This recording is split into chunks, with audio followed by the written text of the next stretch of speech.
पूर्वांचल के लोगों की लोक आस्था का महापर्व छठ का आयोजन देश भर के कई हिस्सों में मनाया जा रहा है। इस बार छठ पर्व धूमधाम से मनाया जाएगा।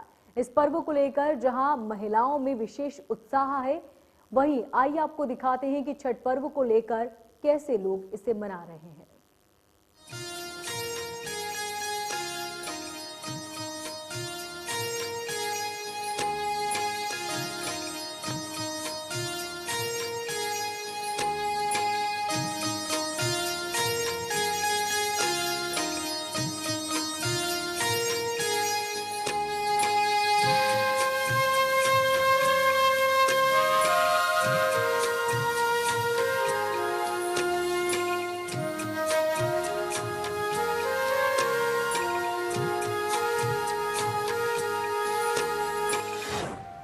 जय छठी मैया।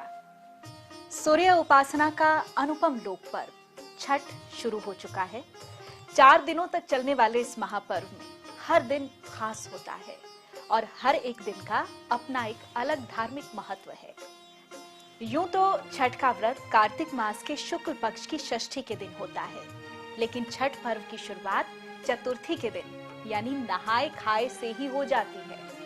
नहाए खाए के अगले दिन यानी पंचमी का दिन भी व्रती के शुद्धिकरण को ही समर्पित है। इस दिन को खरना कहा जाता है। खरना क्या है, इस दिन का छठ महापर्व में क्या महत्व है, छठी मैया को पूजने वाले इस दिन क्या क्या तैयारियां करते हैं और खरना वाले दिन जो लोग व्रत रखते हैं उन्हें क्या क्या करना होता है, इन सब बातों के बारे में हम जानेंगे। तो चलिए छठ महापर्व के दूसरे दिन यानी खरना के धार्मिक महत्व को समझते हैं।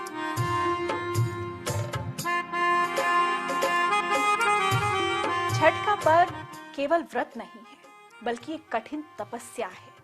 एक ऐसी तपस्या जिसमें व्रती को अपने शारीरिक और मानसिक शुद्धिकरण के बाद 4 दिनों तक एक योगी की तरह सादा जीवन जीना पड़ता है। भूखे रहकर, निर्जल व्रत रखकर, जमीन पर सोकर मन को मैया की आस्था में लीन करना पड़ता है।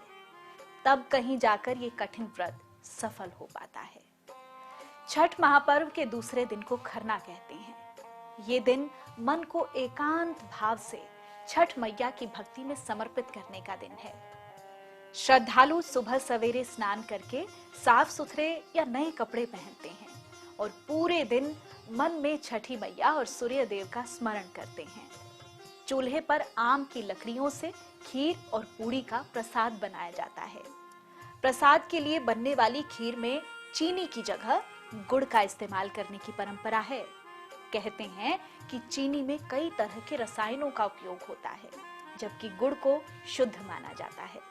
शुद्धता ही इस त्योहार का सबसे महत्वपूर्ण नियम है। इसलिए प्रसाद बनाने के दौरान शुद्धता का विशेष ख्याल रखा जाता है।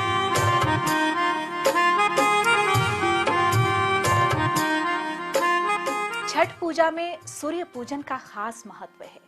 इसलिए खरना के दिन भी सुबह से लेकर शाम तक व्रत रखा जाता है। शाम के समय ढलते सूर्य को देखकर खीर, पूड़ी, ताजे फल और मिठाइयों का भोग लगाया जाता है और सूर्य देव को अर्घ्य दिया जाता है। वही प्रसाद व्रती और घर के बाकी सदस्य भी ग्रहण करते हैं। खरना के प्रसाद को ग्रहण करने के बाद शुरू होती है 36 घंटे के निर्जल व्रत वाली छठी मैया की तपस्या।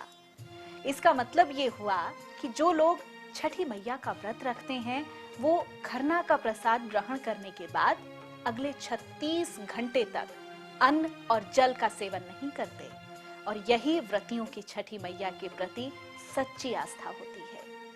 खरना की शाम से शुरू हुआ व्रत षष्ठी के बाद सप्तमी वाले दिन की सुबह उगते सूर्य को अर्घ्य देने के बाद पूर्ण होता है। हालांकि सप्तमी से पहले षष्ठी के दिन का भी अपना एक अलग महत्व है। इसीलिए छठ व्रत को महाव्रत कहा जाता है। ये व्रत किसी तपस्या से कम नहीं है। जो लोग छठी मैया का महाव्रत करते हैं, जो लोग छठी मैया की पूजा आराधना करते हैं, छठी मैया उन्हें कभी निराश नहीं करती। यही वजह है कि छठी मैया में आस्था रखने वाले लोग देश दुनिया के किसी भी कोने में हों, वो या तो अपने घर लौटकर छठी मैया की पूजा करते हैं या फिर वहीं रहकर इस महापर्व को मनाते हैं। जय छठी मैया।